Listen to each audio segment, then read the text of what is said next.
பாசம் என்னும் நூல் வழி வந்த பாசமல கூட்டம் ஆடும் அழகில் அமைவதுதானே வாழ்க்கை பூந்தோட்டம். மூன்று தமிழும் ஓரிடம் நின்று பாட வேண்டும் காவிய சிந்து.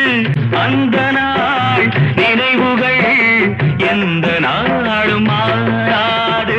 நாளை நமதே, நாளை நமதே.